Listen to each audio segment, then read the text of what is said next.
존경하는 국민 여러분, 재외 동포 여러분, 우원식 국회의장님, 선배 동료 의원 여러분, 조국신당 대표 조국입니다. 지난 3월 3일 창당을 한 신생정당의 대표로서 22대 국회 초선 의원으로서 전국의 거리에서 만난 국민의 목소리를 가감없이 전하고자 이 자리에 섰습니다. 저는 흠결이 있는 사람입니다. 그런데도 지난 총선에서 690만 명의 국민께서 저와 조국혁신당을 선택해 주셨습니다. 그 마음 가득 명심하며 항상 겸허한 자세로 국민과 함께 하고자 합니다. 지난 총선에서 국민은 무도하고 무능하고 무책임한 집권 여당의 매서운 회초리를 들었습니다. 총선 후 윤석열 대통령은 말했습니다. 국민의 뜻을 겸허히 받들어 국정을 쇄신하고 경제와 민생 안정을 위해 최선을 다하겠다. 새빨간 거짓말이었습니다. 부자와 강자만 챙기는 국정 기조를 바꾸지 않았습니다. 경제와 민생 파탄을 외면하고 있습니다. 현재 서민들은 코로나 시국보다 삶이 어렵다고 하소연합니다. 소상공인, 자영업자 폐업률과 가계 빚은 날마다 치솟고 있습니다. 경기는 침체하고 나라 빚은 역대 최고로 쌓여갑니다. 게다가 무모한 의대 2,000명 정원 결정의 여파로 응급 환자는 병원을 못 찾아 목숨을 걸고 뺑뺑이를 돕니다. 상황이 이러함에도 윤석열 정권은 전 정권 탓만 합니다. 시도 때도 없이 이념몰이에 나섭니다. 반대자와 비판자들을 반국가 세력, 검은 세력이라고 비방합니다. 일제강점기의 불법성을 부인하고 식민지 근대화론을 주장하는 소위 뉴라이트 인물들을 정부와 학계의 요직에 앉힙니다. 그런데 윤석열 대통령의 거짓말은 이번이 처음이 아닙니다. 2013년 10월 21일 서울고검 국정감사장 기억나십니까? 윤석열 여주지청장이 증인으로 나와 저는 사람에게 충성하지 않는다라고 말했습니다. 저도 국민도 박수를 쳤습니다. 그러나 거짓말이었습니다. 저도 속고 국민 모두 속았습니다. 윤 대통령은 극히 일부 특권 계급 사람에게만 충성하고 있습니다. 특히 자기 자신과 배우자 김건희 씨에게 충성하고 있습니다. 거짓말은 윤석열 대통령만 하지 않았습니다. 2021년 12월 26일 김건희 씨는 허위 경력 논란을 사과하며 말했습니다. 남편이 대통령이 되더라도 아내의 역할에만 충실하겠다. 이 역시 새빨간 거짓말이었습니다. 대선 전 2022년 1월 공개된 녹취록에 나오는 김건희 씨의 생생한 발언 기억하실 것입니다. 우리 남편은 바보다. 내가 다 챙겨줘야지 뭐라도 할 수 있는 사람이다. 내가 정권을 잡으면 거기는 완전히 무사하지 못할 거다. 국민에 의해 선출되지 않는 권력, 즉 김건희 씨가 대통령 행세를 합니다. 여당 대표와 문자를 하며 회유하고 압박합니다. 정부 인사를 자신이 한다고 자기 입으로 말합니다. 급기야 김건희 씨가 전 여당 의원에게 지옥불 옮기라고 했다는 보도도 나왔습니다. 여당 내에서도 터질 게 터졌다라고 합니다. 경고합니다. 박근혜 정권에서 최순실 씨가 무슨 일을 했는지 그 결과 박근혜, 최순실 두 사람이 어떻게 되었는지 국민은 다 기억하고 있습니다. 어떤 부적도 어떤 무당도 막아주지 못할 것입니다. 존경하는 국민 여러분, 그리고 선배 동료 의원 여러분, 윤석열 대통령은 검찰총장 시절 자신이 이끄는 검찰을 이렇게 자랑했습니다. 살아있는 권력의 비리를 눈치 보지 않고 공정하게 수사하는 검찰. 그런데 자신이 최고의 살아있는 권력이 된 후 검찰은 어떻게 되었습니까? 어느 주가 조작 사건에서 공범위 유죄 판결이 났는데 전주가 소환도 기소도 되지 않습니까? 어느 공무원 배우자가 300만 원짜리 명품백을 받고 무사히 넘어갑니까? 어느 피의자가 자신이 지정한 곳에서 조사를 받습니까? 어느 검사가 수사하러 가서 휴대전화를 피의자 측에 제출합니까? 이 정도는 수사가 아니라 접대입니다. 반면 전 정권과 야당은 사냥하듯 수사합니다. 원래 겨누었던 잘못이 안 나오면 나올 때까지 먼지떨이 수사를 합니다. 원래 사냥감이 잘 안 잡히면 가족, 친족, 지인을 텁니다. 그리고 일방적 피의 사실을 친검 언론에 흘립니다. 어디서 많이 본 모습 아닙니까? 바로 15년 전 노무현 대통령님의 비극이 발생하기 전과 똑같습니다. 게다가 윤석열 대통령은 자신이 검찰총장 시절 대변인이었던 이창수 검사를 서울중앙지검장에 임명했습니다. 현 김주현 민정수석이 법무부 검찰국장 시절 검찰과장이었던 심우정 검사를 검찰총장 후보로 지명했습니다. 이유가 무엇이겠습니까? 검찰을 더욱더 수적으로 부리겠다는 것 아니겠습니까? 한편 윤석열 대통령은 자신이 나온 충암고 인맥으로 군과 경찰을 장악하고 있습니다. 김용현 국방부 장관은 물론 여인형 방첩사령관, 박종선 777 사령관 등 군내 정보 개통을 충암고 라인으로 다 채웠습니다. 경찰 인사를 하는 이상민 행정안전부 장관 역시 윤 대통령의 충암고 후배입니다. 충암고는 윤석열 정권의 하나회로 자리 잡을 것입니다. 윤석열 대통령에게 경고합니다.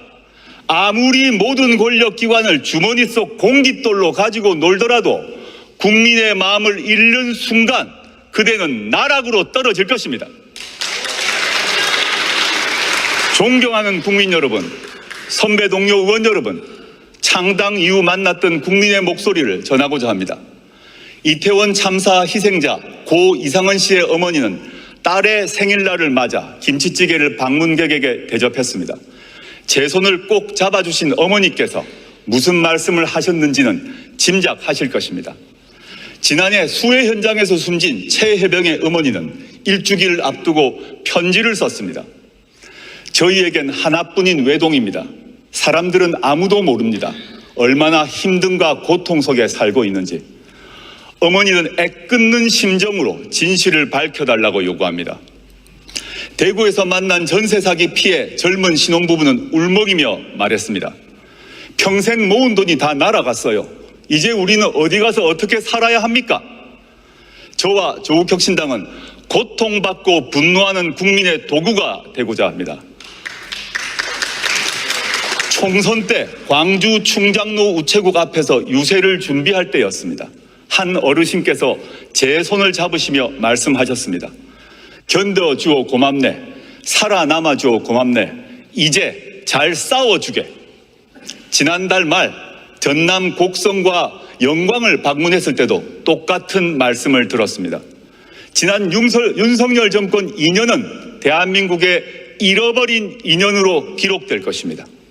저희는 창당 총선에서 이렇게 외쳤습니다. 3년은 너무 길다.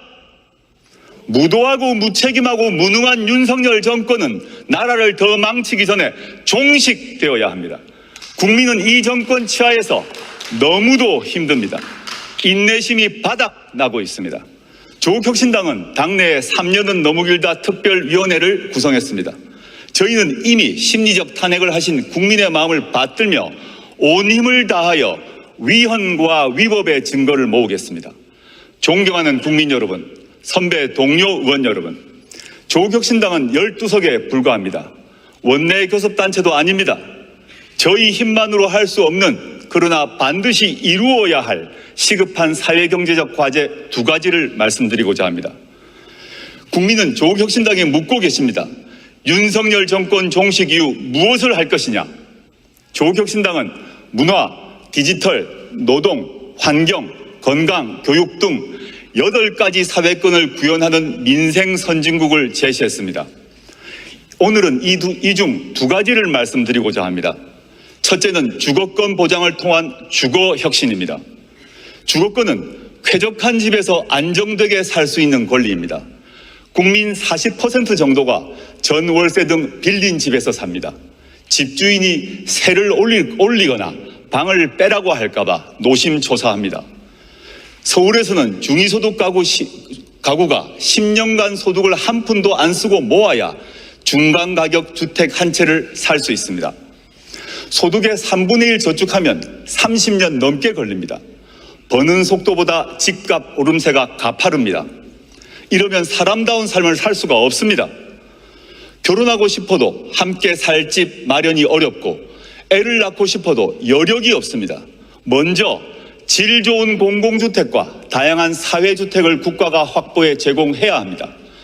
2022년 기준 공공임대주택은 전체 주택 재고량의 10%가 안 됩니다. 더욱이 90% 이상이 60제곱미터 이하입니다.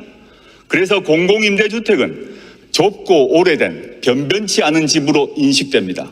앞으로 84제곱미터 이상의 질 좋은 집 공급을 확대해야 합니다. 빌라나 주택 등도 공공부문이 더 많이 흡수해서 공급해야 합니다. 청년, 신혼부부용 주택 확대는 물론 평범한 가족을 위해 초장기 임대주택 공급도 추진해야 합니다. 신혼부부가 84제곱미터 50년 초장기 임대주택에 들어가면 굳이 집을 사지 않아도 될 것입니다. 조금 더 여유 있는 국민을 위해 내 집 마련도 쉬워지게 해야 합니다. 문제는 땅값이나 공사비입니다. 리츠 등 주택금융을 잘 활용하여 새로운 유형의 지분 공유형 주택이나 협동조합형 간접소유 주택을 늘려야 합니다. 이제 주거와 관련된 공공기관과 공기업의 역할도 바꿔야 합니다. 돈을 얼마나 벌었느냐로 평가하지 말고 국민에게 얼마나 제대로 된 거주지를 공급했느냐로 잘잘못을 따져야 합니다. 그러면 정책의 방향이 확 바뀔 것입니다. 두 번째는 돌봄권 보장을 통한 돌봄 혁신입니다. 요람에서 무덤까지 제대로 된 돌봄을 받을 권리, 그리고 제대로 된 돌봄을 할 수 있는 권리입니다. 우리 사회는 급속히 초고령 사회가 되고 있습니다. 중증 환자는 크게 늘었습니다. 돌봄의 필요성은 더 커졌습니다. 특히 간병 문제가 심각합니다. 간병비 부담과 간병 스트레스는 겪어보지 않은 사람은 모릅니다. 간병비 때문에 파산하고 간병인이 환자를 살해하는 등 비극적인 사건이 잇따르고 있습니다. 가족 돌봄을 하는 청소년은 공부를 제대로 못해 취업길이 막히고 그래서 가난해질 수밖에 없습니다. 악순환을 끊어야 합니다. 건강보험과 의료보험에 간병을 포함시켜야 합니다. 간병을 개인이 아닌 국가가 책임져야 합니다. 우리 집은 관계없다고 생각할지 모릅니다. 곧 닥칩니다. 우리 모두는 누구나 아프고 다치고 나이 듭니다. 질병과 노화는 지역이나 사람, 이념, 계급을 가려서 오지 않습니다. 또한 영유아 돌봄도 공공서비스를 확대함으로써 해결해야 합니다. 말로만 아이를 낳으라고 하지 말고 가족이 아이를 잘 키울 수 있도록 사회 여건을 획기적으로 바꾸는 것, 그것이 바로 국가가 할 일입니다. 그에 앞서 당장 손길이 필요한 가정을 위해 낳으면 국가가 키워주겠다라고 선언하고 실천해야 합니다. 아이를 위해 나라가 나서야 할 때입니다.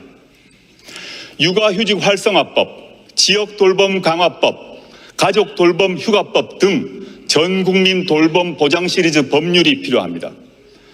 주거권과 돌봄권 보장은 대한민국이라는 국가의 소멸을 막는 방책입니다. 주거권과 돌봄권을 말하면 돈이 문제라고들 합니다. 맞습니다. 그러나 감세와 복지 증대를 함께 약속하는 사람은 거짓말쟁입니다. 중력을 이겨내야 대기권을 뚫고 우주에 다다를 수 있습니다. 세금과 복지 관련한 오랜 고정관념과 두려움을 떨쳐버려야 선진국으로 도약할 수 있습니다. 당장 증세는 못하더라도 부자 감세만큼은 철회해야 합니다. 대기업과 부자만 배를 불리지 말고 보통의 국민에게 이익이 골고루 돌아가도록 해야 합니다. 존경하는 국민 여러분, 선배 동료 의원 여러분, 이어 조국혁신당은 정치개혁을 위한 두 가지 과제를 제안합니다. 먼저 제7공화국으로 진입하기 위한 개헌을 제안합니다. 제6공화국 헌법은 국민의 피와 땀으로 일궈냈습니다. 그 뒤 37년이 지났습니다. 일제강점기보다 긴 세월입니다. 우리 사회는 크게 변화했습니다. 이 변화에 걸맞는 새로운 미래를 준비하는 새로운 헌법이 필요합니다. 헌법 전문에는 5.18 민주화운동, 부마민주항쟁, 60민주항쟁을 수록해야 합니다. 이 운동과 항쟁으로 우리는 현재에 이를 수 있었습니다. 대통령 5년 단임제도 4년 중임제로 바꾸어야 합니다. 책임 정치를 구현하고 국정의 연속성과 일관성도 강화할 수 있습니다. 민생과 복지를 위한 사회경제적 개혁을 원활하게 만들 수 있는 사회권 강화 조항도 필요합니다. 합헌적으로 수도를 이전할 수 있는 수도 조항도 신설해야 합니다. 가능하면 빨리 개헌특위를 만들어 개헌안을 만듭시다. 2026년 6월 3일에 이루어지는 지방선거 이전에 국민투표로 개헌안을 확정합시다. 그 국민투표는 축제가 될 것입니다. 두 번째 제안은 정치개혁입니다. 지금 대한민국 정치는 민의를 정확히 반영하지 않습니다. 우리 정치는 비례성과 다양성이 강화되는 쪽으로 개혁되어야 합니다. 최근 거대 양당은 정치개혁을 명목으로 지구당 부활에 합의했습니다. 과거 지구당을 폐지한 이유는 돈 먹는 하마였기 때문입니다. 고비용 정치와 금권 선거가 이제 완전히 사라졌을까요? 국민은 그렇게 생각하지 않을 것입니다. 지구당을 되살리면 민의를 더 잘 수렴할 수 있을까요? 그렇지 않을 것입니다. 지구당 부활은 거대 양당 소속 정치인에게만 좋은 일입니다. 현행 비례대표 선출 방식은 준연동형입니다. 다당제가 민주주의를 발전시킨다는 점에 공감대가 형성된 결과입니다. 그러나 현행 국회법은 양당제를 전제로 구성되어 있습니다. 대표적인 게 교섭단체 기준입니다. 12석을 얻은 조국혁신당은 국회 운영에서 투명정당 취급을 받습니다. 690만 지지자 의견을 국회 운영에서 대변할 길이 없습니다. 정당 보조금 배분에서도 큰 차별을 받습니다. 동료 의원님께 간곡히 호소드립니다. 이제 교섭단체 기준을 개선합시다. 박정희 유신 독재 정권이 개학하기 이전으로 돌아갑시다. 정치 신인 때 정치개혁에 대해서 품었던 초심을 한 번만 돌아봐 주십시오. 존경하는 국민 여러분, 그리고 선배 동료 의원 여러분, 우리 국민은 교양과 품격 있는 지도자를 가질 자격이 있습니다. 절대된 국가 권력을 가질 자격이 있습니다. 주거와 돌봄을 걱정하지 않아도 될 자격이 있습니다. 조국혁신당이 쇄빙선이 돼 깨트리겠습니다. 조국혁신당이 예인선이 돼 이끌겠습니다. 4년 뒤 22대 국회가 끝날 것입니다. 그때 국민은 이렇게 말씀하실 것입니다. 조국혁신당이 정권교체를 위하여 가장 앞장서서 싸웠다. 그리고 조국혁신당으로 인하여 국회에서 주거권과 돌봄권의 기초가 마련되었다. 그 출발점은 2024년 9월 9일이었다고 말입니다. 조국혁신당은 행동하는 정치를 하겠습니다. 감사합니다.